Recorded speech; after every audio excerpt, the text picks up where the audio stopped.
అదే RTV app వార్తల్ని క్షణాల్లో చదివే అవకాశం ఉంటుంది. ఒక న్యూస్ పేపర్, ఒక టెలివిజన్ ఛానల్ మీ చేతుల్లో ఎప్పుడూ ఉంటాయి. మా అభ్యర్థిత్వమే ఒక ఉదాహరణ అని చెప్పేసి కూడా ఈ సందర్భంగా ప్రజలకు కూడా తెలియజెప్తాం. ఇది రెండు కులాల మధ్యనో, రెండు మతాల మధ్యనో జరిగేటువంటి ఎన్నిక కాదని చెప్పిన ఇందాకనే. ఇది రెండు సిద్ధాంతాల మధ్యన, రెండు భిన్నమైనటువంటి అభ్యర్థిత్వాల మధ్యన, రెండు భిన్నమైనటువంటి రాష్ట్ర స్థాయి నాయకత్వాల మధ్యన జరగబోయేటువంటి ఎన్నిక అని చెప్పేసి గుర్తెరగమని చెప్పేసి కూడా ఈ సందర్భంగా పాత్రికేయ మిత్రులకు, అదేవిధంగా ప్రజలకు, కార్యకర్తలకు కూడా తెలియజెప్తాను. ప్రత్యేకంగా వైఎస్ఆర్సీపీ పార్టీ కార్యకర్తలు కూడా తెలియజెప్తాను. అవసరాల కోసం, అవకాశాల కోసం ఏమాత్రం సిద్ధాంతం కావచ్చు, ఈ ప్రాంత అభివృద్ధి పట్ల కావచ్చు, ఈ ప్రాంతంలో ఉన్నటువంటి సమస్యల పట్ల కావచ్చు, ఈ ప్రాంతంలో ప్రజలు పడుతున్నటువంటి కష్టాల పట్ల కావచ్చు, ఏమాత్రం ఆలోచన లేనటువంటి అభ్యర్థిత్వం ఒకవైపు ఉంటే నిరంతరం మీ కష్టాల్లో, మీ మంచి చెడుల్లో, మీ బాగోగుల్లో, మీ సుఖంలో కావచ్చు, మీ సంతోషంలో కావచ్చు, మీ ఊళ్ళో జరిగే పండుగలో కావచ్చు, ఈ ఊళ్ళో జరిగే రథోత్సవంలో కావచ్చు, వినాయక నిమజ్జనంలో కావచ్చు, అదే రకంగా ముస్లిం సోదరిమణుల కష్టాల్లో కావచ్చు, కులాలకు మతాలకు అతీతంగా మీతో పాటు నడిచినటువంటి నాయకత్వం ఒకవైపు ఉందనేది మీరు గుర్తెరగమని చెప్పేసి కూడా ఈ సందర్భంగా తెలియజేస్తాము. మేము కూడా ప్రజల్లో తిరుగుతున్నాం, ప్రజల ఆలోచన విధానాన్ని గమనిస్తాను, వాళ్ళ సరళి కూడా గమనిస్తాము. ఈరోజున మళ్ళీ కుట్రపూరితమైనటువంటి ఆలోచనలతో ఎప్పుడు కూడా ఎన్నికలు వస్తే ప్రసాద్ని తప్పుగా చూపిస్తూ, ప్రసాద్ని ఒక దోషిగా చూపిస్తూ, ప్రసాద్ని ఒక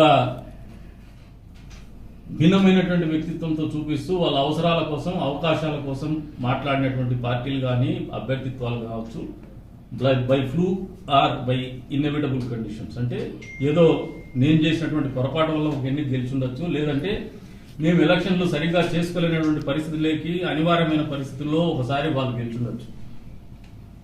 కానీ ప్రజలు విజ్ఞులు అంతిమంగా. ఈసారి మేము ప్రజల్లో తిరుగుతున్నప్పుడు గమనిస్తున్నటువంటి అంశం ఏమంటే, బలంగా ఈ ప్రాంత అభివృద్ధిని కావచ్చు, నిబద్ధత కలిగినటువంటి నాయకత్వాన్ని కావచ్చు, నిబద్ధత కలిగినటువంటి వ్యక్తిత్వం ఉన్నటువంటి వ్యక్తుల్ని కావచ్చు, అదే రకంగా సమాజం పట్ల బాధ్యతాయుక్తంగా ఆలోచన చేయగలిగినటువంటి పార్టీలు కావచ్చు నమ్ముతున్నాయని చెప్పి సందర్భంగా తెలియజేస్తా ఉన్నాం.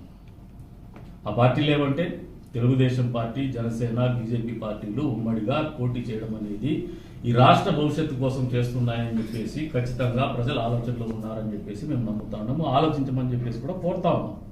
విధానం, మేము వ్యవహరించేటువంటి విధానం, మా పార్టీ సిద్ధాంతం, మా అధినాయకుడు చంద్రబాబు నాయుడు గారి గుణగణాలు, అంతే స్థాయిలో మా నాయకత్వ పటిమ కావచ్చు, మా నాయకత్వం ప్రజల పట్ల చూపించేటువంటి చిత్తశుద్ధి కావచ్చు, వాళ్ళ జీవితాల పట్ల మాకున్నటువంటి నిబద్ధత కావచ్చు, బాధ్యత కావచ్చు, చూసి ఆలోచన చేసేసి నిర్ణయం తీసుకోమని చెప్పేసి ప్రజల్ని కోరుతా ఉన్నాం. అంతే స్థాయిలో తెలుగుదేశం పార్టీ కుటుంబ సభ్యులకు కూడా మీకు అందరికీ చెప్తా ఉన్నాం, ఎన్నికల శంకారావం పూరించేసినాం. అందరూ కూడా నా చుట్టూ తిరిగే కంటే మీ ఊర్లలో, మీ ప్రాంతంలో పనిచేయమని చెప్పేసి అప్పీల్ చేస్తా ఉన్నాం. ఈ 45-50 రోజుల పాటు మీరు పెళ్లిల్లో, చావులో అని చెప్పేసి కాకుండా ఈ ప్రాంతంలో ఉన్నటువంటి ప్రతి మనిషి జీవితం పట్ల మనకు ఒక బాధ్యత ఉంది. ఆ బాధ్యత నిర్వర్తించాలంటే ఈ ఎన్నికల్లో మనం గెలిచి తీరాల్సినటువంటి అవసరం పట్ల, ఆవశ్యకత పట్ల అవగాహన పెంచుకొని ఆలోచన చేయమంటాను. ఇటువంటి కార్యక్రమాల్లో మీరు పాల్గొనండి, కానీ నాయకత్వాన్ని కావచ్చు ఎక్కువ టైం దాన్ని కేటాయించడానికి అనివార్యంగా మీరు పదే రావాలని చెప్పేసి మీరు పిలుపునిచ్చినా, రావాలని మాకు మనసులో ఉన్నా రాలేనటువంటి పరిస్థితులను కూడా మనస్ఫూర్తిగా అర్థం చేసుకోమని చెప్పేసి కూడా కోరుతా ఉన్నాను. ఎన్నికల శంకారంలో, ఎన్నికల సమరంలో ఎన్నికల యుద్ధం మాత్రమే మనము ఈ 45 రోజుల పాటు చేయాలా.